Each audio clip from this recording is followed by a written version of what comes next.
Data mu izina rya Yesu, Imana ikomeye, Imana ifite imbaraga, tugushimiye kubw'ijambo twumvishe rikomeza ubugingo bwacu. Dusabiye umugisha umukozi wawe utufashije kubyo kubaka ubugingo bwacu mu izina rya Yesu Kristo. Mana ndagushimye kubw'iki giterane cy'ububyutse. Isi ya none yarasinziriye, ariko kubatekereje iki giterane tubasabiye umugisha. Aka kanya kanone turagushimye mu izina rya Yesu Kristo. Katikene fodezelemenia, mbaraga zawe zimanuke hano hano. Reka imitima y'abantu yongere igira inyota yo kugushaka mu izina rya Yesu Kristo. Haleluya. Katele dezelemenia tayazana menia sire. Amen. Amen. Imana ijya kundema, nawe yabanje kubaza, yabikoze nk'uko ibishaka, nk'uko yari yaragambiriye. Igihe nari mu nda ya mama, Manzi rego yanjye Kozaba ko byari banga Juiteka Imana ikomeye. Imisi yo kubaho. Mwanze kundirimbira neza ko ntari umuririmbyi. Njewe na Poso tuzakora korari yacu tubemeze. Mumekataa kuimba kwa sababu mimi si muimbaji, lakini mimi na Apostle tutafanya kwaya yetu. Kandi korari yacu niyo yabarepetesha mu ijuru. Hii kwaya ndiyo inaweza kuongoza kwa practice mbinguni. Haleluya! Haleluya! Ndashima Imana kubw'ubuyobozi bw'iritorero. Nashukuru kwa sababu ya viongozi wa kanisa. Ndashima Imana kubwa Apostle. Nashukuru kwa sababu ya Apostle. Umwana umwe mu rugo yarambwiye ati we na Apostle rero. Mtoto mwingine aliniambia wewe na Apostle ati hari ibanga namenye mufite abandi badafite. Kuna siri nimegundua ya kwamba mko nayo. Ndambwiye no kubera iki?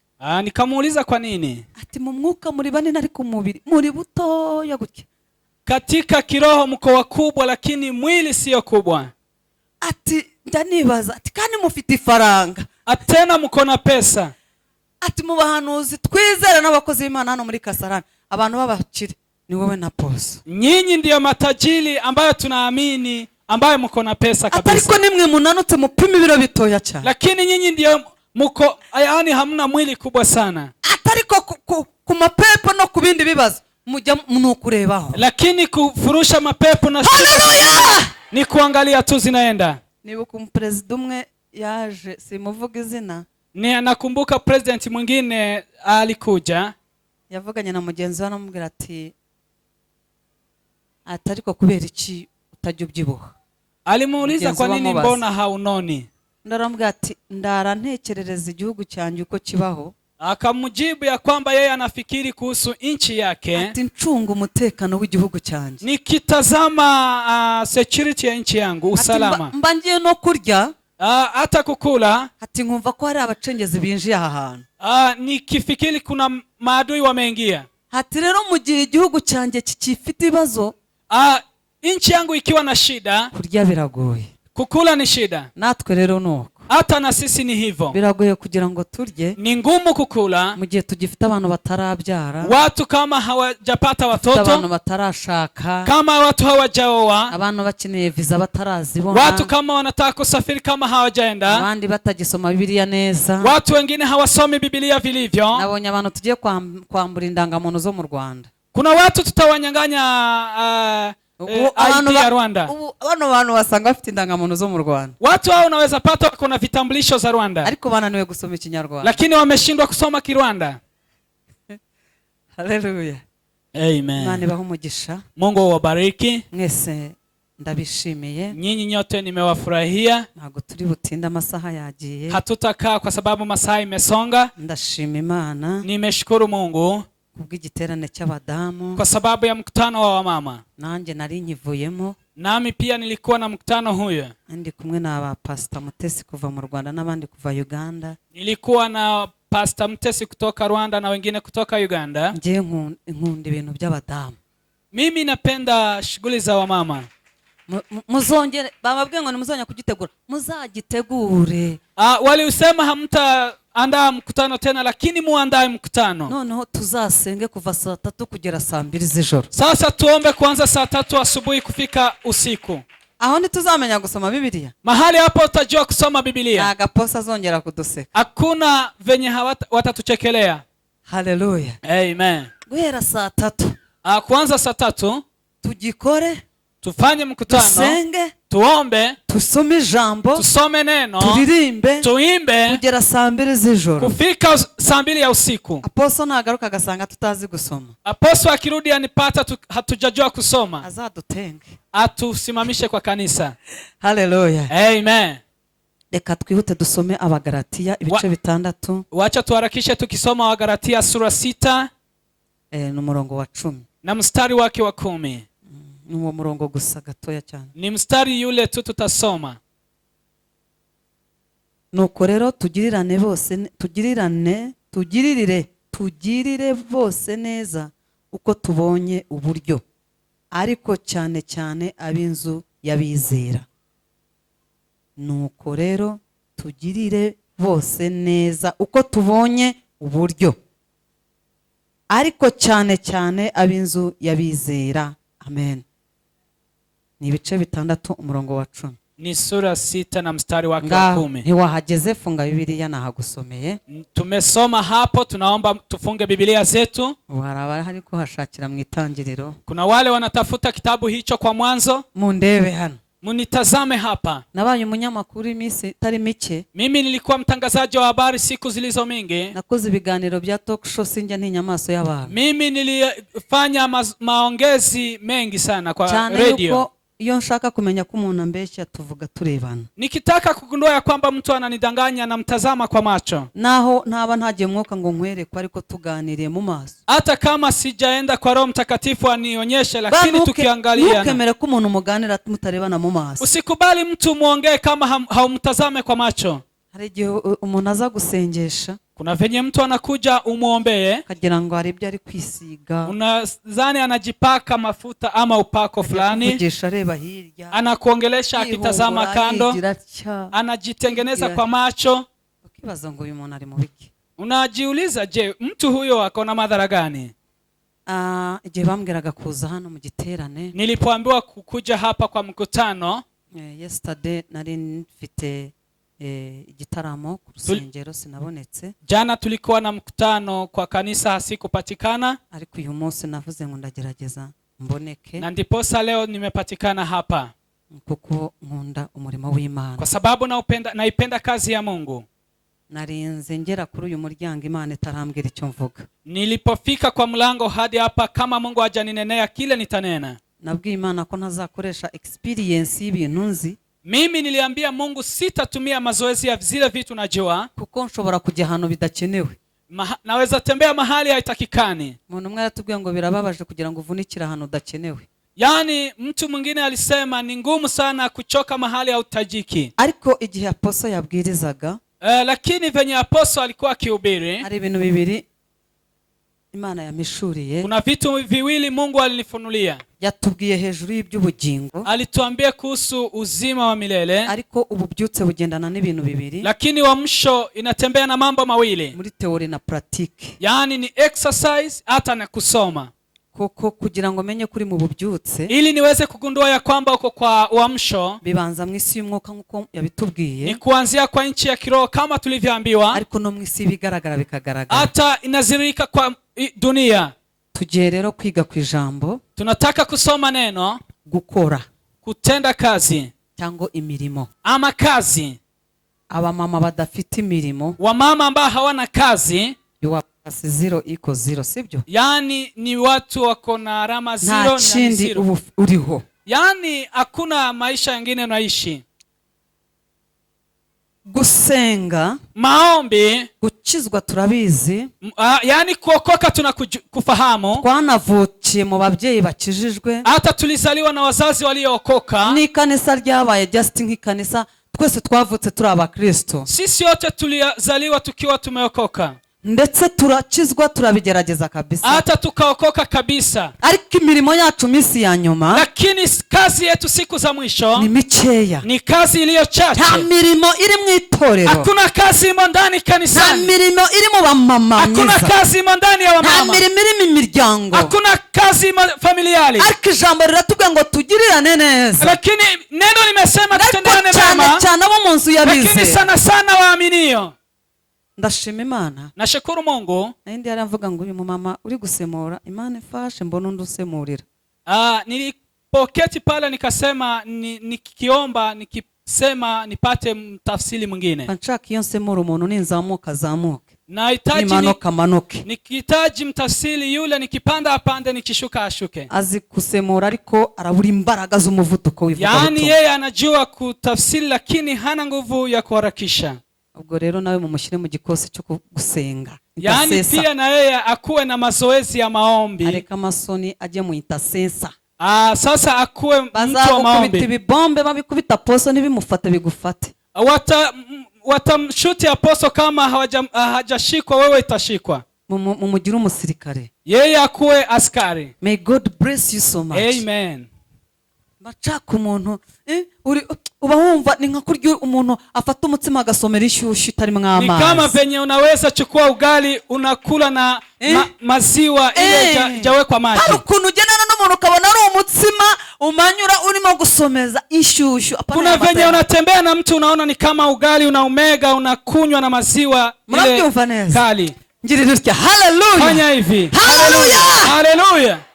Imirimo ni ikintu kiza cyane. Kazi ni jambo njema mno. Nubona urugo, nubona umudamu, ukipata familia, ukipata boma, udashobora kugirira neza mugenzi we, kama hawezi kutenda mema kwa mwenzio, uwo mudamu nabo byutsa baba buri huyo mama hana uamsho. Ubu dufite abamama, siku hizi tuna wamama bajya bahisha n'ibiryo mu cyumba, hata wanaweka chakula kwa agateka inyama kwa babana b'abapangayi bahaba ntibazirye abana be gusa. Yeye anapika nyama anapea watoto wake peke yake, cyangwa se umugabo we n'abana gusa. Yeye na mzee wake na watoto wake peke yake. Abandi bashyitsi mu cyumba, yaani wageni wote wanakula maharagwe siku hiyo. Gira umudamu mwegeranye ngo ubwo se ububyutse. Ambia mama ambaye uko karibu na yeye, hiyo sio uamsho. Wongera umubwire ngo ureke ubugugu. Mwambie achana na uchoyo. Yego. Haleluya. Amen. Ugasanga abandi badamu, unapata wamama wengine afite ibitenge bingana nk'ikanisa, akona nguo mingi sana, ariko akajya negura uwo baririmbana ngo nta huzu yambaye, lakini anaanza kumwongelea kumuhusu yule hana mavazi. Wazanye huzu arambara, ulimletea nguo akakataa kuvaa. Iyo niyo revive Imana ishaka. Hiyo sasa ndio uamsho Mungu anahitaji. Gusenga tukugerekeho imirimo, yani kuomba tuweke kazi, niko kuzagira imbaraga no mu isi yose. Hiyo sasa ndio itakuwa na nguvu dunia yote. Gusenga kutagira imirimo cyangwa kwizera kutagira imirimo, lakini uamini kama hauna kazi, nta kintu kuba kumaze. Hiyo ni bure. Twigize tujya gusenga rimwe, tulienda kwa maombi siku moja. Yana nifite icyifuzo cy'amafaranga menshi cyane. Mimi nilikuwa nahitaji la pesa mingi sana. Ariko ndafite icyifuzo cya rent y'amezi 3. Mwingine alikuwa na hitaji la pesa ya kulipa nyumba ya miezi 3. Turasenga turi abadamu, turasenga. Tukaomba. Ariko ngiye kumva numva amafaranga avuga. Lakini niliposikiza pesa anazitaja, sanga ndayafite ngewe. Mimi nikapata niko nayo. Ndamubwira ngo rero ngewe mva iryo sengeso murireke. Nikamwambia hitaji hilo achana nalo. Ngewe ayo mafaranga y'amezi 3 ndayaguha. Mimi nitakupea pesa ya miezi 3. Ahubwo ntizo umurindi. Mimi uniwezeshe nguvu. Sengera yanjye menshi. Tuombee zangu mingi. Ko no gusenga kugeretseho imirimo. Hiyo sasa ni kuomba. Kandi harabaye batangiye ngo ye mwambi we kandi bayafite. Kuna wale wanaomba wakisisitiza wakiwa na pesa hiyo. Umuntu naza kukubwira ngo sengera renti bamfungiye. Mtu akija kukwambia niombee wamenifungia nyumba. Niba ufite umwana wawe wabona ibyo bihumbi 10 cyangwa n'inshuti yawe. Kama uko na mtoto anaweza pata 10,000 ama rafiki yako. Banzu bisabiri uwo nguwo yishyura inzu. Muombee yule alipe nyumba kwanza. Uwo muntu n'umubwiriza ubutumwa zihana. Huyo mtu ukimhubiri injili njema atatubu. Mukuru muvuga ubutumwa birimo imirimo myiza. Fanya injili ikiwa na kazi njema. Hapana kubingare. Si kuongea sana. Kavuga ngo ngiye umwana w'umunyabyinshi w'umugigi. Unasema mimi mtoto wa mnyabyinshi w'umugigi. Ngo ngiye naho ujya umvugiramo. Mimi siwezi ongelelewa. Ngo twe tugira amahame isi yaturangiriye. Sisi tuko na masharti mingi sana. Warangiza ugasirimba. Alafu unakuja unamchezea Mungu. Kavuga ngo ngiye n'umwana. Unasema mimi ni mtoto kutoka ukoo Sinzira. Siwezi mpea pesa yangu hata kidogo. Ubwo si ububyutse ba mama. Hiyo sio uamsho wa mama. Ububyutse dushaka kubabwira. Uamsho ile tunawaambia. Ububyutse bwo kugabura iby'umwuka n'iby'umubiri. Uamsho wa kugawa ya. Mureke duhaguruke nk'abadamu. Wacha tusimame kama mama. Tugaburira abantu iby'umwuka tunabahe n'iby'umubiri. Tuwezeshe watu kushiriki kiroho na kimwili. Yesu arakora kandi yaburaye. Usiambie mtu Mungu anatenda adatanga ibiryo. Hakuna Mungu anafanya kama atoa chakula. Ufite kawunga. Kama uko na unga. Banza umuhe kawunga hago uzamubwira Yesu azamwumva. Unga shibe utamhubiri atasikiza. Hallelujah. Amen. Ubu hari abagabo batinya no guha ba mama wabo amafaranga bitewe n'umudamu afite. Kuna mzee anaweza hofia kupea bibiye pesa. Yarangiza akajya mu rusengero agatera haleluya. Anaenda kwa kanisa na shauti haleluya. Kandi umugabo wawe yahaye mushiki we mukuru we amafaranga y'ishuri wabyinje umeze nka yamandaza bakenya bakora. Tena bwana yako amepea sister yake ama brother yake pesa ya kulipa shule umekasirika. Ukavangura umudamu w'Imana. Alafu unasema wewe ni mama wa Mungu. Niba uri hano uri umunyabugugu. Kama wewe uko na uchoyo. Tegera abakozi b'Imana ubihaneho. Usongee watumishi wa Mungu wakusamehe. Ureke kujya mugira ubusambo Mungu. Usikuwe kama wezi katika nyumba. Bateka inyama uko abashitsi bagiye. Yani kuna watu wanapika nyama kama wageni wameshaondoka. Use nkanje ukunda inyama nk'abasita. Kama mimi nasipenda nyama kama wasita. Kuza kugusuruka ntume nyama cyangwa se basi ntume inshyushyu uzabyihorere. Mimi nikikuja kukutembelea unisinipe nyama ama maziwa uache. Nzagusengera ngo amazi nitahire. Nitakuombea nikunywe maji alafu nirudi. Ubu hari n'abantu bagaburira abagabo babo nabi. Kuna watu pia wanapikia bwana zao vibaya. Sigiterane cy'abadamu se. Sini wa mama. Mwige guha abatware banyokeya. Mujifunze kuwajali bwana zenu. Niba uzi ko umugabo akunda salade ntikabure ku isahani. Kama unajua bwana yako anapenda saladi sikose. Niba uzi ko umugabo akunda inyama nkanje ntikabure ku isahani. Kama unajua bwanawe anapenda nyama usikose kuipika. Kenya nabonye ni 100 bayitanga. Niliona hapa Kenya hata ya 100 wanaipeana. Sibyo se? Si ndio? Ngo ni ya 50 barayitanga. Hata wamesema hata ya 50 unakatiwa tu. Niba uzi ko ufite umugabo w'umunyamerwe nkanje ni ya 50 ujye uyigura. Kama unajua kuna mzee anapenda nyama hata umununulie ya 50. Ubwo iyo niyo revive ya mbere yo mu rugo. Sasa hiyo ndio uamsho wa kwanza wa nyumbani. Mana yambwiye ngo mbabwire ngo revive muyihere mu ngo zanyu. Mungu aliniambia niwaambie uamsho uanzie kwa nyumba zenu. Uzaza kudoa revive ni wawe yakunaniye. Utakuja kutuamsha kama hojaamka. Ewe mu mudamu mwicaranye ngo revive heri wawe. Amwambie yani uamsho uanze kwako. Sibyo? Sindio? Sibyo? Sindio? Urabana na nyoko bukukirugo uvuga amakosa ye ngo kugira ngo bamukure mu nzu. Yani ukiishi na mama yako mkwe unashinda ukimuongelelea makosa yake ili aweze kufukuzwa kwako. Byarabananiye kubana n'abana mu miryango kubera uduce. Umeshindwa kuishi na watoto wa familia kwa sababu ya uchoyo. Bwira umudamu mwegeranye ngo bana neza n'abana. Ambia mama ulio karibu na yeye ishi vizuri na watu. Tugirirane neza ariko cyane abo mu nzi yase. Tutendeane mema lakini sana sana wa nyumba ya Mungu. Njya nkunda gutanga urugero nigize nsengera abantu babiri bari barwaye kanseri.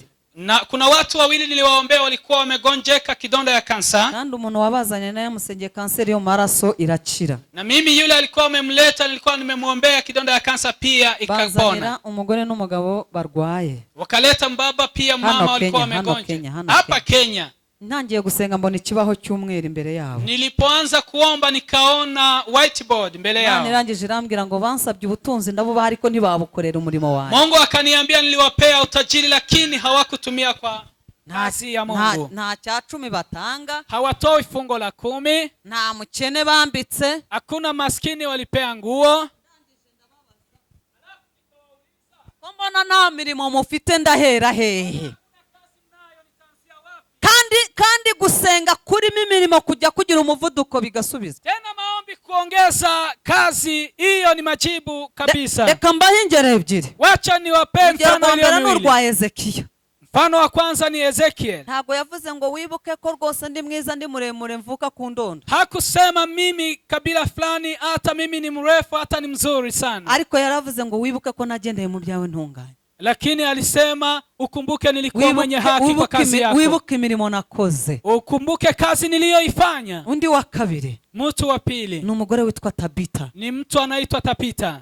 Ntago Petero ageze Yopa. Petro alipofika Yopa. Ntago induru abapfakazi barijwe yuko ngo yabwirizaga neza cyangwa se ngo yaririmbaga. Hawakulia kwa sababu alikuwa na ubili ama kuimba. Ahubwo bibukije imyenda yabadodeye. Lakini walikumbuka nguo alizowashonea. Sibyo? Sindio? Bibutse Imana imirimo ye. Wakakumbusha Mungu kazi walizofanya. Arangije arazuka. Alafu akaweza kufufuka. Imirimo myiza. Kazi iliyo njema. Niyo tubura. Hiyo ndiyo tunakosa. Mudamu n'umufite imyenda 10. Mama uko hapa uko na nguo 10. Umuririmbyi muririmbanya atayifite. Mwimbaji mnayoimba na yeye kama hana. Ubushobora kuba ufite super enye kandi ari mu muririmbyi utarabonana na super n'imwe. Yani unaweza kuwa uko na nguo za bei kali 4 lakini yule kandi bajya gushingira abana babo kagira ngo bagiye kurangura. Yani wakienda gushingira abana. Watoto wakienda kufanya ndoa unaenda Isili unanunua zote. Amasupera mabaze. Wananunua nguo za bei kali. Ariko mu rusengero. Lakini kanisani. Hari umuntu bamaranye igihe. Kuna mtu amekaa na yeye. Atamwambika. Kama hawezi mpea nguo. Abo bantu ndababwira ngo simba sengera. Watu wao nikawarudisha nikawaambia siombe. Ndababwira ngo umugore azabanza apfe. Mama atakufa kwanza. Umugabo akurikire. Baba atafuata pia. Mutahe musezera abana. Muende mwanze kutengeneza ya familia yenu. Yarundanyije. Tena Mungu ameniambia mumeweka pesa nyingi. Bateza iyo ndwara. Alafu akawapea magonjwa hayo. None yashize muri konte. Alafu pesa imeisha kwa akaunti. N'imiryango kubafasha byabananiye. Na familia zimeshindwa kuwasaidia. Ariko iyo mukorera Imana. Lakini mkifanya kazi ya Mungu. Ntabwo uburwayi buba bwarabagezeho. Hii magonjwa haingefika. Arangiza abwira umuntu wazanye ngura mugore aravangiwe. Akaambia yule mtu alikuwa amewaleta huyu mama hayako sawa. Kubera ko umuntu yaranze arabwira ngo hoya.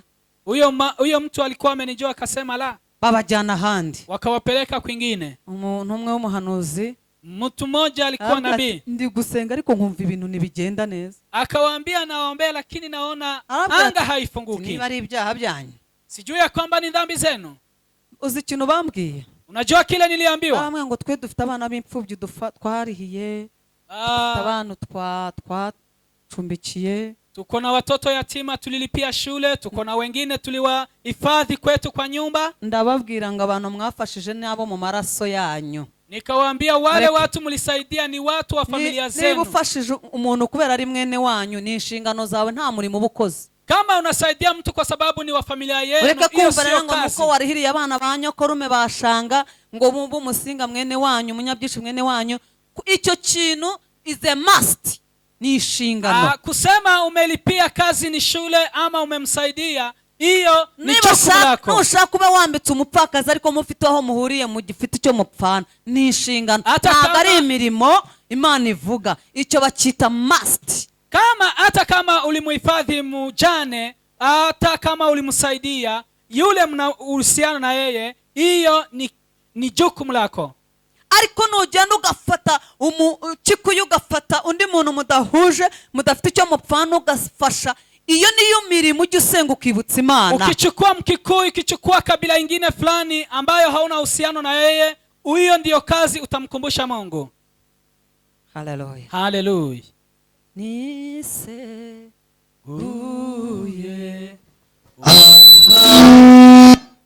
yawe Yesu singitinya. Tugiye gusenga kandi.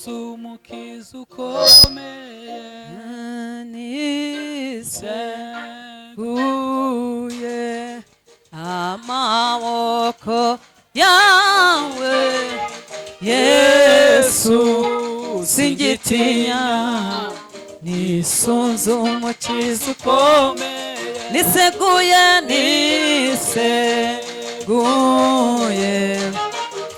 amaboko yawe Yesu singitinya nisunze umukiza ukomeye niseguye amaboko yawe Yesu singitinya nisunze umukiza ukomeye niseguye amaboko yawe Yesu singitinya muhaguruke dusenge gatoya umukiza ukomeye niseguye amaboko yawe Yesu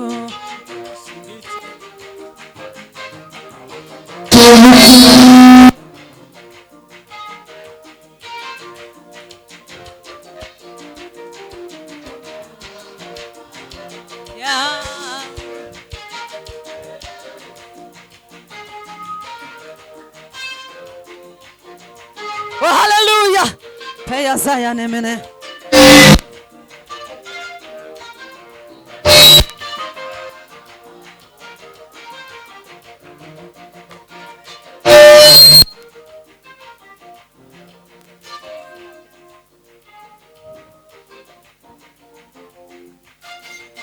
Oh, hallelujah. Yes. Yes. Oh, Yahweh. Yesu singitinya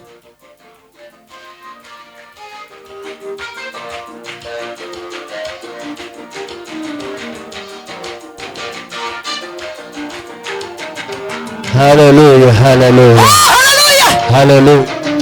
Mana we Singitinya nisunze umukiza ukomeye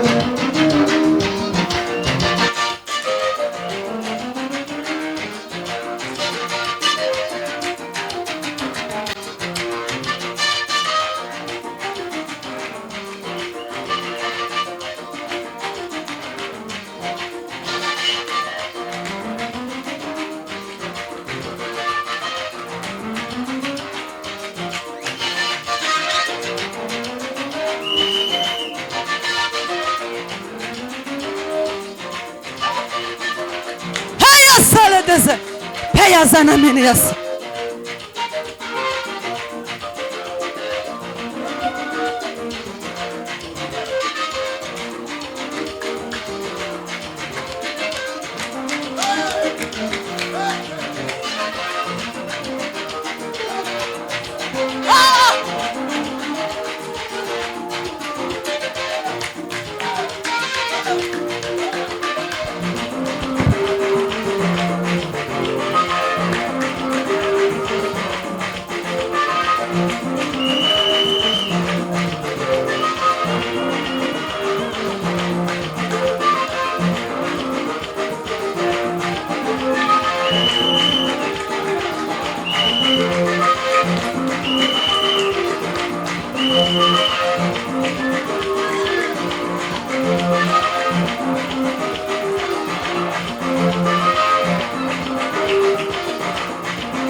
zamurira Imana icyubahiro. Haleluya. Utukufu wa Mungu. Haleluya.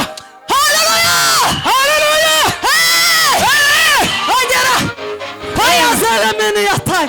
Lele de zelemeni. Amen. Paya meni yasiki. Fire. Oh haleluya. Haleluya. Ongera zamurira icyubahiro. Haleluya. Utukufu wa Mungu. Haleluya. Haleluya.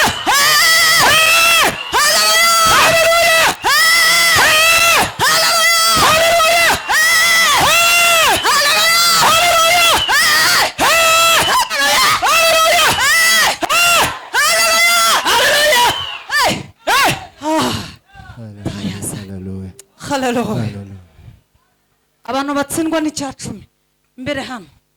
Watu wanashindwa na fungo la 10 wapite mbele. Tambuka vuba ngusengera Imana. Pita mbele nikombe.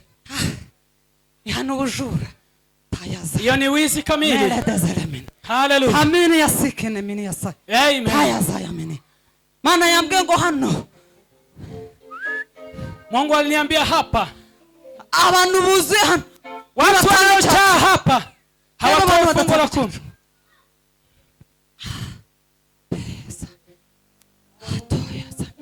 Mere dezerem. Amen. Petaya zaya. Lala dezerem. Tamenes. Inyatsi yarinjiye. Yani asara ile mnayo. Ibihombo byarinjiye. Asara mnayo. Indwara zarinjiye. Magonjwa mnayo. Hallelujah. Hallelujah. Thank you, Lord. Zamura ikiganza cyawe. Inua mkono ulio wako. Urabona kari kanisa ryose ridatanga icyacumi. Mnaona si ni kanisa yote watoe fungo la 10. Zamura ikiganza cyawe. Inua mkono ulio wako. Vuga ngo Mwami Yesu. Sema nihaniye imbere yawe. N'imbere y'abakozi bawe. Ko ntazongera kwiba icyacumi cyawe. Kuva uyu munsi wa none. Bivuga n'ijwi rirenga kuva uyu munsi wa none. Nago kumva kuva uyu munsi wa none. Nihanye ubujura. nihanye ubujura. Sinzongera kwiba icyacumi. Sinzongera kwiba icyacumi. Sinzongera kwiba icyacumi. Sinzongera kwiba icyacumi. Umbabarire Mana. Mbabarire Mana. Nazanye ibyago mu nzu. Nazanye inyatsi mu nzu. Nazanye indwara mu nzu. Nazanye nabashimigisha kwinjira. Nafunze urugendo kubera kudatanga icyacumi. Hallelujah. Ariko mbabarira Yesu. Hallelujah. Kuva uyu munsi wa none. Hallelujah. Ndihanye. Akomera Imana amashyi. Shangilia kwa makofi mazuri kwa Mungu. Mw'abantu mwe. Enyi watu. Harimo abantu batatu. Kuna watu walio watatu. Imana ikijije indwara. Mungu amewaponya magonjwa. Kintu cyitwa indwara mu mubiri. Jambo lile linaitwa magonjwa. Kuko nari ndimo nzenguruka hano. Venye nilikuwa nikizunguka hapa. Ijwi ry'Imana nambwira ngo bwira abantu bihane kutitanga icyacumi. Sauti ya Mungu ikaniambia watu watubu kutotoa fungo la 10. Ariko ntuzongere kurya icyacumi cy'Imana. Lakini usikule fungo la 10 pia. Ndabona bamwe mwana baririmbyi bari hano ku gatuti. Naona wengine walikuwa waimbaji walikuwa hapa. Sibyo nababwiraga imirimo. Si ndio nilikuwa naambia kazi. Mu gihe udakora imirimo myiza. Venye ukikosa kufanya kazi njema. Nothing, nta kintu uri gukora. Wewe ni bure, hakuna kazi unafanya hapa. Ntukaririmbe udakora. Usimbe kama utoi. Ntukabwirize udakora. Usubiri kama utoi. Imana ibababare kandi nimukongere gukora icyaha ukundi. Mungu awasamehe na msitende dhambi tena. Ikindi Imana imbwiye. Kile kingine Mungu ameniambia. Abantu bihaniye kudatanga icyacumi. Hao watu wametubu kutotoa fungo la 10. Hari abantu bagiye kumva telefoni z'umugisha. Kuna watu watasikiza simu za baraka. Kuko hari ikintu cyari cyarafunze. Kuna kitu kile kilikuwa kimefunga. Ariko Imana mbonye hari umuyoboro w'umugisha mwakiri. Nimeona kuna njia ya baraka umepokea. Ndetse bamwe mushobora kubona muri iki cyumweru twinjiyemo. Hata wengine mtaona haya hiyo. Hallelujah. Amen. Zamurira Imana icyubahiro. Inua heshima za Mungu. Amen, amen, amen. Amen. Hallelujah. Hallelujah. Hallelujah. Hallelujah. Hallelujah. Hallelujah. Hey. Taya zelemeni yasir. Amen. Tamini yasir. Hano hari umuntu.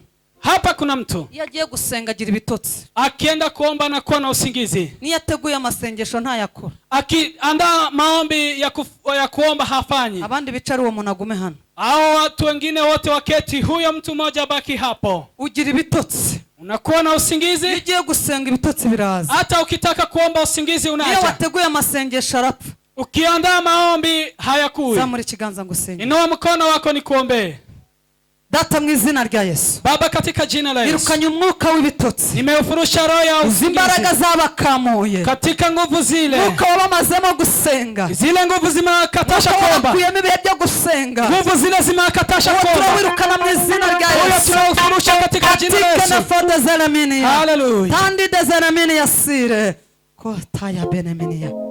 Mana ushimwe, Tunakutukuza mfalme, ntabwo icyubero Mana, pokea sifa. turagushimye Yesu, Tunakutukuza mfalme utanze Yesu, ubuzima, wewe umetoa uhai wako utanze imbaraga zo kwa sababu gusenga, umetoa nguvu za maombi mu izina rya Yesu. katika jina la Yesu. Amen. Amen.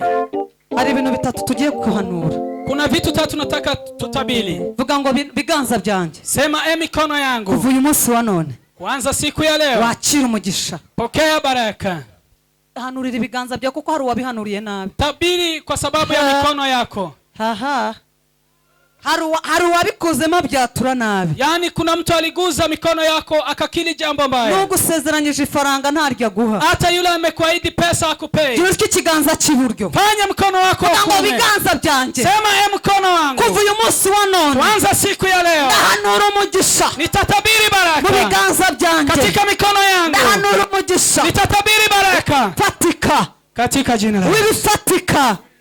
Kuva uyu munsi wa none Kuanza siku ya leo nanze inyatsi. nimekataa Kuva uyu sara. munsi wa none Kuanza siku ya leo nanze inyatsi. nimekataa sara. Biganza byanjye Mikono yangu uzasuhuza abakomeye, usalimie watu wakuu. biganza byanjye Mikono yangu uzacira abakomeye, pokea walio wakuu. biganza byanjye Mikono yangu uzafasha abakene, usaidie biganza maskini. byanjye Mikono yangu nzatarura abuzukuru n'abuzukuruza, nikawabebe wajukuu ihanuriraho wangu. kuramba, nzatarura abuzukuru n'abuzukuruza.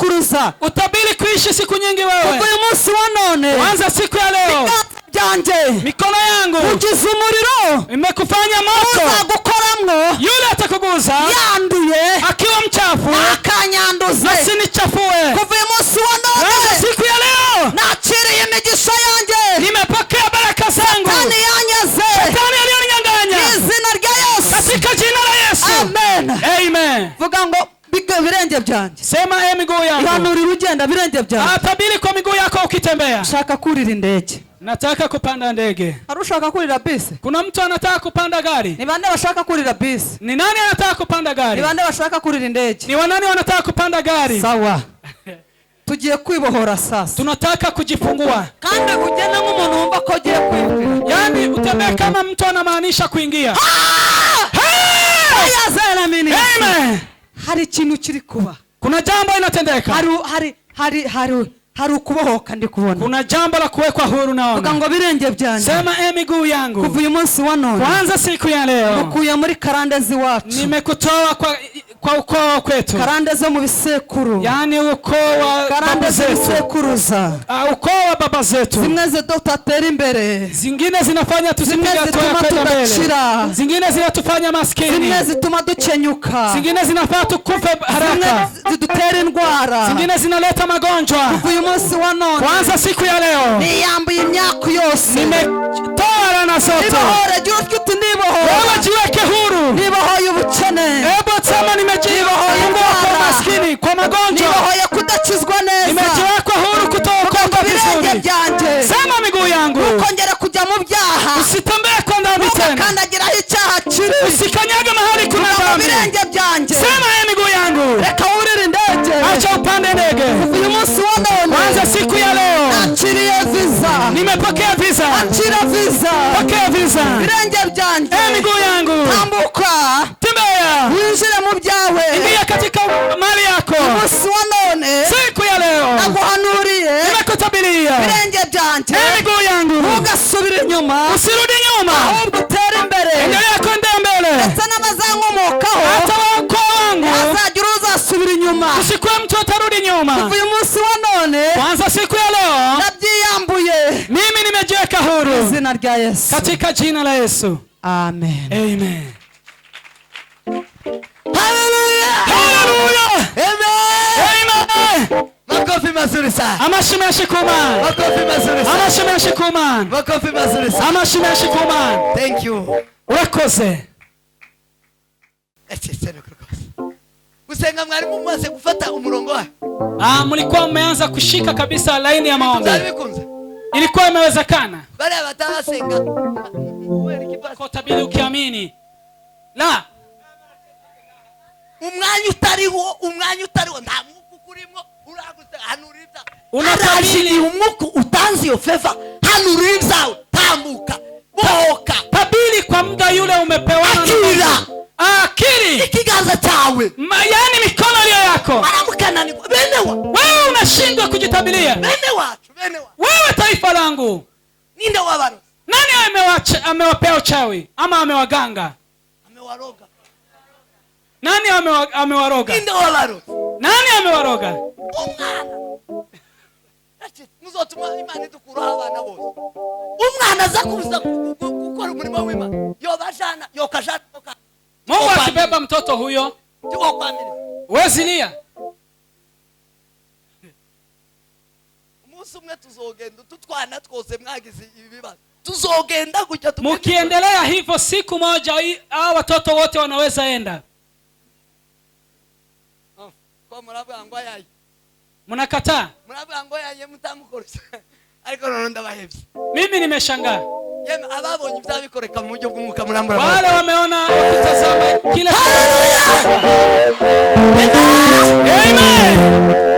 Usenga kuomba bizabikingura ijuru inafungua mbingu ijuru ry'amajuru gasa mbingu za mbingu zinafunguka mundakakira ivyo mwijuru mtu anapokea mambo ya mbinguni. Usenga tuza guhindura ubuzima mate maombi yanabadilisha historia wamara ukicara babasenga alafu na keti wakiomba Imana isibana n'abantu mu Mungu anashiriki na watu kwa maombi. Imana ukikazigenda ikora kuba yani Mungu anaenda akiguza mtu mare wewe uriyo gusa alafu wewe uko mbali tu kurareba gusa unatazama tu hivi ariko muri abatazamaji kabisa lakini nyinyi mnajua kutazama mwamenye kureba kuri television mnajua kutazama runinga television mlipenda runinga sana ikanisa mwagize television ba yani hapa umefanya kuna kuwa runinga hano hariho gucakira hapa kuna hano hariho kwakira hapa kuna kusabura hapa kuna hariho gutanga hariho gushishikara hapa kuna bidii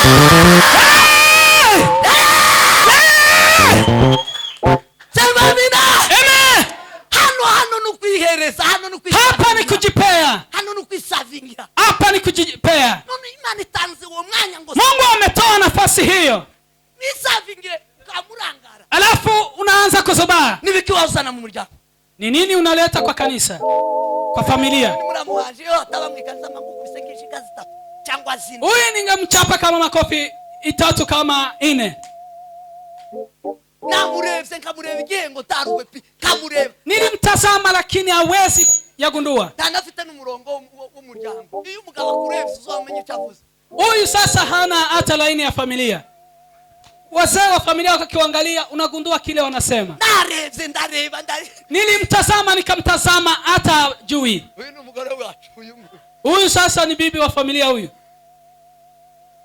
haleluya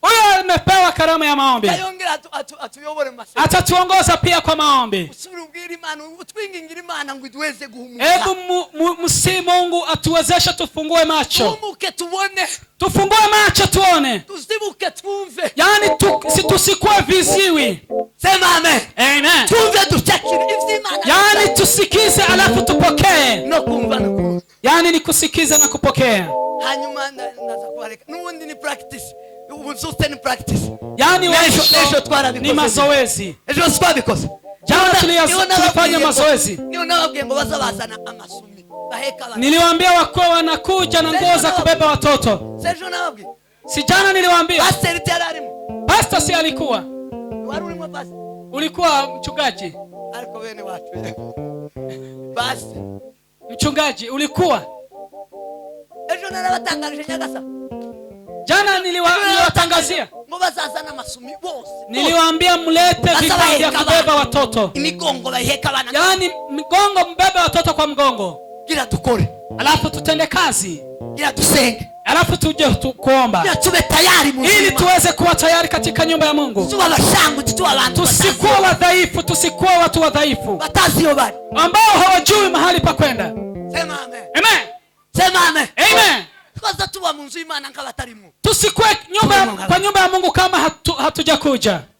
Hallelujah. Hallelujah. Hallelujah. Hallelujah. Hallelujah. Hallelujah. Hallelujah. Hallelujah. Hallelujah. Bavuze ngo barangiza saa 2 buriya nuhaha amasaha niyo mpamvu nari mbikase. Mimi naheshimu masaa ndio maana nilikuwa nimeacha. Ariko tugiye kongera tukwihanurire. Tunataka kujitabilia wenyewe. Nabwiye umuntu ngo nutirwanaho hari abazakurwanaho. Niliambia mtu ukikosa kujitabilia kuna wale watatabili kwa sababu yako. Abadamu ni twitwanaho nanje ndimo. Wamama tukikosa kujitabilia sisi wenyewe kujijali. Ngo twubake ingo zacu mu misi y'umwuka n'iy'umubiri. Tukijenga boma zetu kwa kiroho na kwa kidunia. Abarozi bazatwigaho. Wachawi watajifunza kwa sababu yetu. Ndio mpamvu basigaye bitiza isura yawe ukitwa umurozi. Ndio maana wanajipea sura yako unaitwa wewe mchawi. Ariko umudamu wamenye ibanga ryo gusenga. Lakini mama ambaye ako na uamsho wa maombi ajya atera imbere uko bukeye nuko bwije. Yeye wapiga hatua ya kwenda mbele kila siku. Kiganza. Hallelujah. Mkono wako haleluya. Uyu mumama naze musengera amaguru. Uyu mama apite mbele ni muombe miguu. Vuga ngo maguru yanje. Sema miguu yangu. Yahanurire. Tabili kuhusu miguu yako. Maguru yanje. Kuva uyu munsi wa none ntuzigere wumva ububabare. Kuva uyu munsi wa none kwanza siku ya leo baye muzima. Vuga wandawe ndaguhanuriye ubuzima bw'iteka. Mubiri wanje sinkongere kumva uburwayi. Kuva uyu munsi wa none urupfu rumvuye imbere. Kuva uyu munsi wa none kwanza siku ya leo kifo kimeniondoke. Uyu munsi wa none kwanza siku ya leo nta ruhuha sijali nzongera kugira sitajali tena mu rubyaro rwanje kwa watoto wangu. Hallelujah. Hallelujah. Ongera bivuga ngo nta ruhuha na rimwe.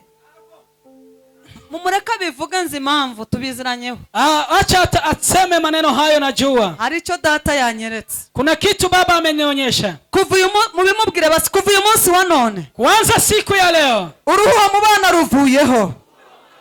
Kandi kuva uyu munsi wa none ubwoba bumuvemo.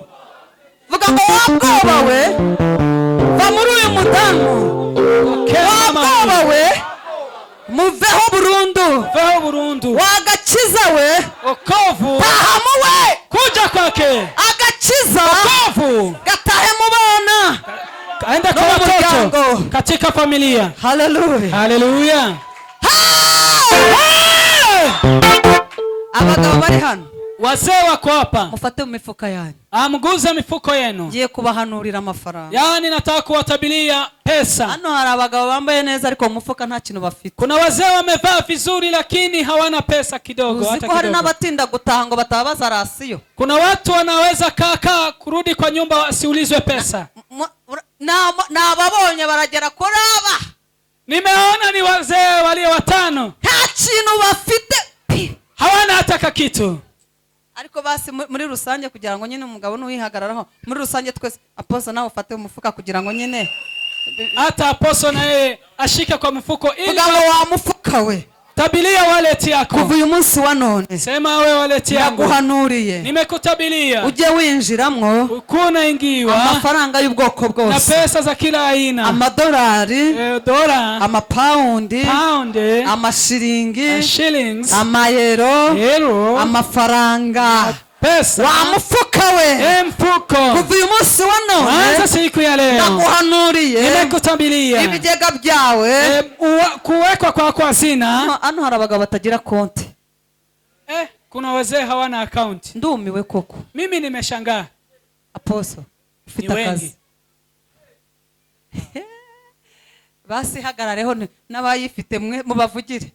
Na wale wako na account wasimame. Hano hari abagabo badafite konti. Kuna watu hawana account. Kandi baje ngo bazi ngo barahita bajya hanze bamaze imyaka. Walikuja wakijua wataenda na wanaishi tu. ariko aho uzagera hose haba ari ahawe. lakini mahali utakanyaga kokote kutakuwa kwako. Sika konti hano nujya no muri Amerika uzajya ushyirayo n'amafaranga. hata uache account hapa ukienda Amerika kuwa na deposit Ushobora pesa. gukenera kuza muri Afrika ugakoresha amafaranga wabikije muri Afrika. unaweza penda kurudi huku unatumia pesa zenye umeacha huku. Umuntu angana nk'uko atekereza. mtu analingana venye anafikiri. Umuntu angana nk'uko atekereza. mtu anafikiri kile kiwango chake. Nutekereza uko nyine uko niko wewe ndi wewe. yani ukifikiri vile uko ni wewe. Vuga ngo wa mufuka wanje we. sema wallet yangu. Kuva uyu munsi wa none. kwanza siku ya leo. Mwatuyemo ubutunzi. nimekiri utajiri. Uzagirira igihugu akamaro. wewe kuwa na dhamana kwa nchi. ndetse n'itorero ry'Imana. hata kanisa la Mungu. Kuva uyu munsi wa none. kwanza siku ya leo. ngiye gufunguza konti. nitafungua account. kubera yuko kwa sababu ububiko bugomba kuboneka. hazina ni lazima ipatikane. Komera Imana amashyi menshi cyane. shangilia kwa makofi yaliyo mazuri.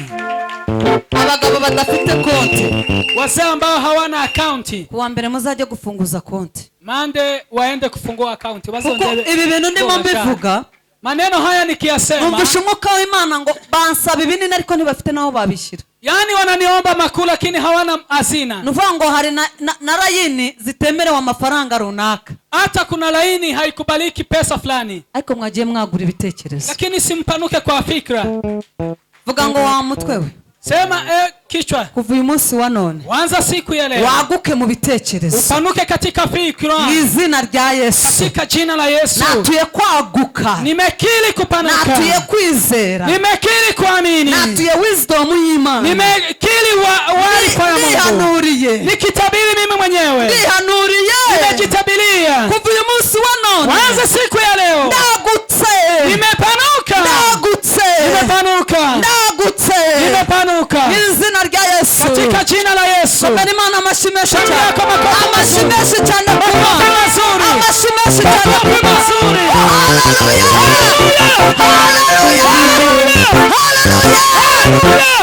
Ndangiza. ikimalizia.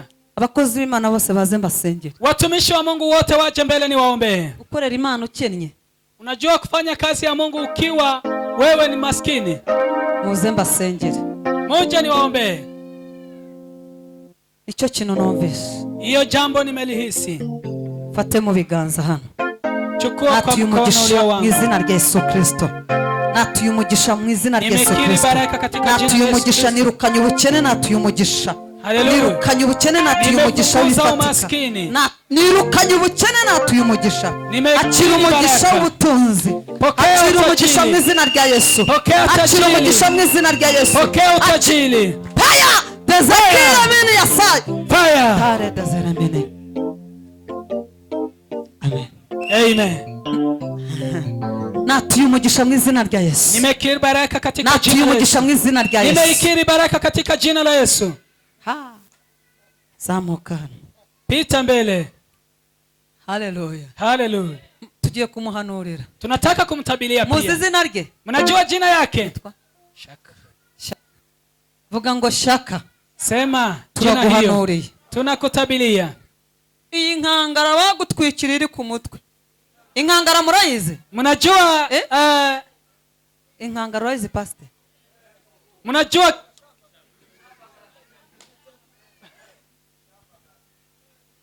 mnajua mtungi hiyo? vuga ngo wa nkangara uva ku mutwe wa Shaka. turamutwikuruye.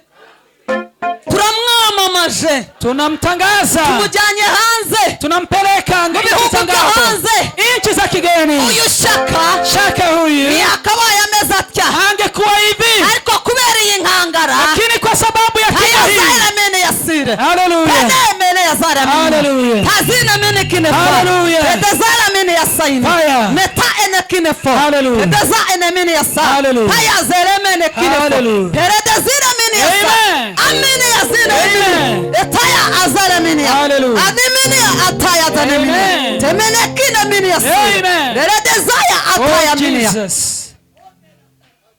kuva uyu munsi wa none, kwanza siku ya leo uyu Shaka tumugize umunyembaraga. tunamfanya mwenye nguvu. ibihe byo gusenga siku za maombi byongere byuzure muri we. ijae katika ibihe byo guhimba byongere bigaruke muri we. siku za usanizi rudi. ibihe by'amafaranga siku za pesa bimwumvire Imutii. ibihe byo kwakira abakomeye. Yaani siku za kupokea wakuu. Vile. Imtii. Amen. Amen. Yegenda nagusengera urereka. Niyo mpamvu ngukunda.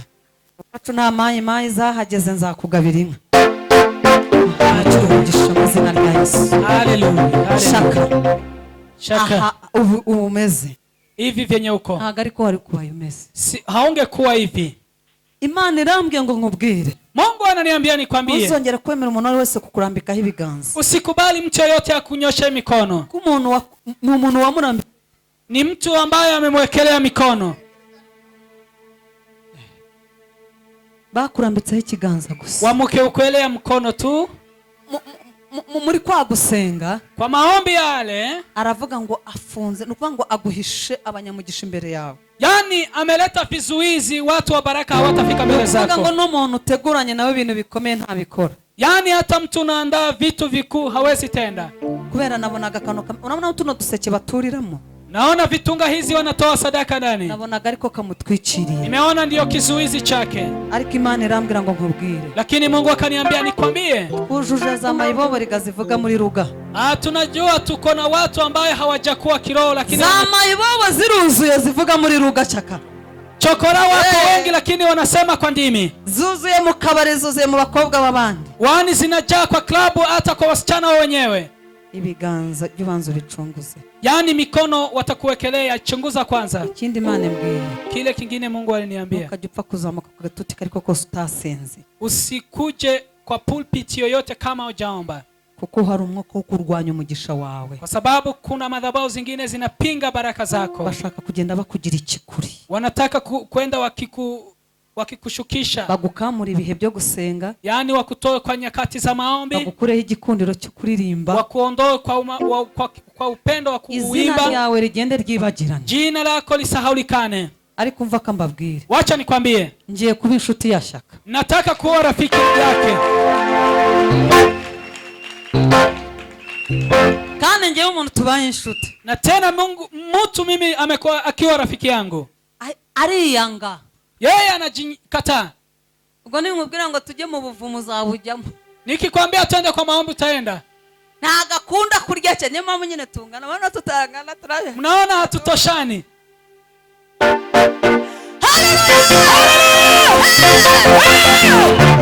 Tugiye kuba inshuti. Tunataka kuwa marafiki. Uyu ntago hari. Huyu hayuko. Ntago ndi kumubona. Huyu simuoni hapa.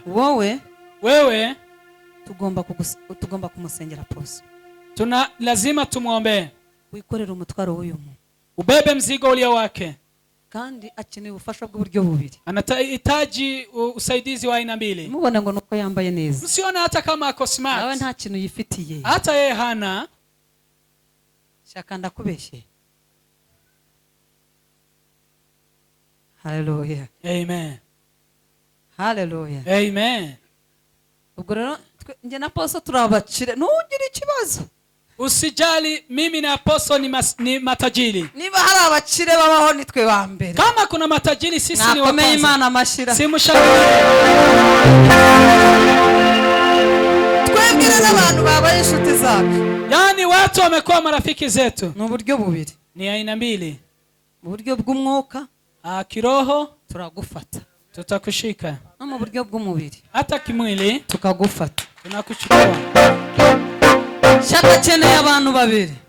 Anahitaji watu wa aina mbili. Akeneye umuntu ufite ifaranga. Anahitaji mtu ambaye ana pesa. Akeneye n'umuntu uzi gusenga. Anahitaji mtu anajua kuomba. Hao anawahitaji. Huyu Shaka. Huyu ntiyakawa yagenda n'amaguru. Hangekuwa anatembea kwa mguu. Ariko yahuye n'abanyabugugu. Lakini alipatana na wachoyo. Njewe na Apostle. Kwa sababu mimi na Apostle. Nje na Apostle rero. Mimi na Apostle. Nutugira inshuti nyine. Ukiwa marafiki zetu, tuzagufasha mu gusenga. Tutakusaidia kwa maombi. Tuzakugira n'umukire. Hata utakuwa tajiri. Makofi mazuri sana. Amashimwe. Mungu mbariki sana. Mana mu izina rya Yesu Baba Kristo. katika jina lako Yesu Turakukunda Mana. Baba tunakupenda Shimwa wewe Yesu ukora imirimo n'ibitanga. tunakutukuza unafanya kazi na Mana miujiza y'ukuri n'ubugingo. Mungu wa ukweli na Himbazwa uhai Mana iri hejuru ya byose. tunakutukuza Mungu wako tu Mana yacu. tukuzwe Mungu Iyo tuganira nawe. Baba tukuzwe Imitima yacu iraca. mioyo yetu iko Umutima sawa wacu uraca. nafsi zetu Iyo ziko sawa dusenga turatabagwa. Baba tukiomba Iyo tunapiganiwa dusenga vita turazitugwa. Baba tukiomba Imbaraga tunaweka huru z'amasengesho ziracagagura Mungu imigozi. za maombi Iminyururu itubasha igatagagurika. yani migozi Inzugi zidukingiranye zigatagurukanya. Mwami data nyiriwe wewe Saheri. Data gitare gikomeye wera mwami w'abami. Twasenga mwami data. Ukadukoma mu gukora nuko wakomye Petero. Uramusohora mu nzu y'imbohe. Data ndagushima. Baba nakushukuru Abasohotse mu nzu z'imbohe. Baba kuna wale Ndagushima. Wera abafunguwe. tunakushukuru kwa sababu Ndagushima kuna wera wale abacagaguriwe iminyururu. Baba tunasema Iminyururu asante kwa sababu itagaguritse. unaweka huru Ndagushima Mana. Baba nakushukuru Imivumi tuvuyeho. Baba kumahali Imbaraga z'amasengesho. kwa sababu ya nguvu za Imbaraga Mungu zo kugera iwawe. kwa sababu ya nguvu za kufika Imbaraga zo kwako kwegera intebe yawe. kwa sababu ya kukaribia Yesu kiti chako cha enzi chukuliwa Himbazwa Yesu. Baba tunakutukuza Uhindura amateka. kubadilisha historia Uhindura ubuzima. kubadilisha Uhindura uzima imibereho. kubadilisha historia Yesu uri mwiza. Mungu wewe ni mwema Utanga amahoro. unatoa amani Yesu utanga amahoro. unatoa Yesu amani utanga ibyishimo. Baba unatoa Yesu furaha utanga umunezero. unatoa Yesu ugendana natwe. unatembea nasi Yesu ushimwa. tunakutukuza Yesu dusanga aho turi. Baba tupata hali tuko tuhimbazwe. Baba utukuze Yesu udasuzugura amasengesho. Baba wasizana maombi Baba w'amatesi. Mungu wetu Yesu Kristo umwana w'Imana. Yesu Kristo mwana wa Hata na Mungu maombi ya wanyonge. Baba Baba wapuzi, wewe usikiliza maombi yote. Wewe uzaumva masengesho yose. wewe usikiza maombi Wewe uzaumva yote masengesho y'umuntu wese. wewe usikiza maombi ya Umuntu kila wese mmoja usenga. kila mmoja Kila ambaye yote anayoomba. amen Usenga wese mana. kila mmoja Biblia anaomba inavuga ngo dusabe Biblia tuzahabwa. inasema ombeni Dushake mtapewa tuzabona. utafuta mtapewa Tukomange tuzokingurirwa. utabisha Yesu mtafunguliwa simwa. Baba shukuriwa Baba asifiwe. Baba tunakutukuza Wimbazwe Yesu. Baba tunakutukuza Tuzaitisha. Baba tunaitisha Twahamagaye. Baba tunaitisha Twahamagaje. Baba tunaitisha Data twafumbuye. Baba tumefungua Yesu Kristo twakomanze. Baba tumegonga tumebisha Twakomanze. Baba tumebisha Data fungura. Baba fungua Fungura. Baba fungua Simba Yesu fungura. Baba fungua Funga ishimwa data fungura. Baba fungua Tuishimwa Mana isumba byose. Baba tunakutukuza Ibifunze byose kuzubifungura. Baba yale yote umefunga hawezi kufunga Ibikingirije byose kuzubikuraho. Baba vizuizi zote Uri umetoa umunyamaboko Mana. wewe ni mwenye nguvu Uri umunyembaraga mu wewe ni buzima mwenye bwacu. nguvu Uri umunyembaraga ku buzima wewe bwacu. ni mwenye nguvu kwa Uri maisha umunyembaraga yetu ku bugingo bwacu. Baba wewe ni mwenye nguvu Uri kwa nafsi umunyembaraga yangu ku buzima bwacu. wewe ni mwenye nguvu kwa Uri nafsi umunyembaraga yangu ku kirere cyacu. wewe ni mwenye nguvu kwa Uri anga yangu umunyembaraga mwami data ku Baba butaka wewe ni mwenye bwacu. nguvu kwa ardhi Uri yangu umunyembaraga aho ntuye. Baba ni mwenye Uri nguvu kwa ardhi umunyembaraga naishi uzo ntuyemo. Baba ni mwenye nguvu kwa ardhi Yesu naishi mwana w'Imana. Baba katika Yesu jina la mwana Yesu w'Imana. Baba katika jina Data la gitare Yesu gikomeye. Baba mwenye nguvu Baba tenda. Hallelujah. Kora mu buzima bwacu. Baba tenda Uri umukozi w'umuhanga. wewe ni Kora mu bugingo bwacu. wewe tenda Uri katika umukozi nafsi zetu w'umuhanga. wewe ni mtumishi Kora mu mkuu itorero rya Kristo. Baba tenda kazi na Uri miujiza umukozi katika w'umuhanga. kanisa wewe ni mtumishi mkuu Kora muri Baba Jackson. tenda katika Uri umukozi ujeshi w'umuhanga. wewe ni mtumishi mkuu Kora mwiki. wewe tenda kazi Uri mwiki umukozi w'umuhanga. wewe ni mtumishi mkuu Yesu mwana w'Imana. wewe mfalme wa Mungu Data hindura ubuzima. Baba badilisha Hindura maisha imibereho. Baba badilisha Hindura imitekerereze. badilisha Twese fikra kwamuka. Baba Twese tupende kwanurira ubuzima bwacu. Twese kutayobatwa n'ubwoba. Baba tusikuwe na Twese woga kuva mu bwoba. Baba Twese tusihofu umwuka utubatura. Baba tupende Twese umwuka udukura mu bwoba.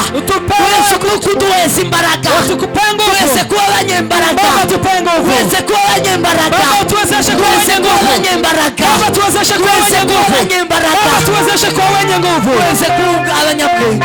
Baba tupe kuwa wataalamu Yesu abanyabwenge bese. Baba tuwe wataalamu Abanyabwenge nibuzurinda ba. Baba wataalamu ndio ulinda Abanyabwenge ubabereye maso. Baba wataalamu na kuwa Babereye maso Mana kuko Baba bayoboreza. unawalinda Abanyabwenge bafite isi. Baba wataalamu Abanyabwenge wanalinda bafite mwami data Baba y'ibintu. wataalamu wako abanyabwenge bafite isi ya none Baba wataalamu wa abizi neza abera bo mu ijuru najua watakatifu wa abuzuye mbinguni Imana nibo babeshejeho isi wale wanajambo umunsi mmoja bazayivamo katika nchi isi itatoka izariduka izashira nchi itatoka izakugwaho nchi itaondoleka kuko isi ni iy'abanyabwenge kwa sababu nchi ni ya buzuye wataalamu Imana buzuye Imana ambao wanajaa buzuye Mungu Kristo ambao wanajaa buzuye Kristo ijambo ry'Imana wanajaa neno la nibo Mungu barema hao ndio nibo wanaumba babeshaho hao ndio wanaishi nibo baturishije isi hao ndio nibo wanafanya bayitegeka hao ndio wanafanya nibo uamuzi bayijera hao ndio wanatengeneza Yesu umwana w'Imana Yesu mwana wa Mungu wese Mana nyiribihe Baba tupee kwinjira mu yindi dimension kuingia katika kwinjira mu rundi rwego Baba tuingie kwa ngazi nyingine mu zindi mbaraga Baba tuingie kwa nguvu zingine tangira ubusutse Baba tuanze tangire uamsho gusenga Baba tuanze maombi tangire gusoma ijambo Baba ry'Imana tuanze kusoma neno la tangire Mungu guhinduka Baba tuanze tangire kubadilika kugenda nk'abana Baba b'Imana tuanze kutembea tangire kama watoto kugenda wako nk'abanyabwenge kama wataalamu tangire kugenda nk'abanyabwenge tuanze kutembea tangire wataalamu gusa n'Imana Baba tufanane na wewe tandukane n'isi Baba tuwe uamsho tandukane n'ab'isi Baba tuwe na uamsho tandukane n'ibyino Baba tuamuke tugire ishusho y'Imana Baba tuwe na uso wako Data ndagushima Baba nakushukuru ndaguhimbaza kubw'uyu mugoroba Baba w'uyu munsi. nakutukuza jioni ya leo singizwa iteka Baba nakutukuza siku wimbaza zote ibyo bidashira Baba nakutangazia siku ndagushimiye zote kubw'uyu mukutano nakushukuru kwa mkutano huu izubane natwe mahanga Baba endelee kushiriki nasi tugendane natwe muri Baba tembea nasi tubashe kumenya tujue tubashe gusobanukirwa tuweze kuelewa tubashe guhinduka Baba tuweze kubadilika tubashe kuja mu mwuka Baba tuweze kuingia tubashe kiroho kuba mu buzutse Baba tuwe na uamsho tube maso Baba tuwe hai kandi kugeza ugarutse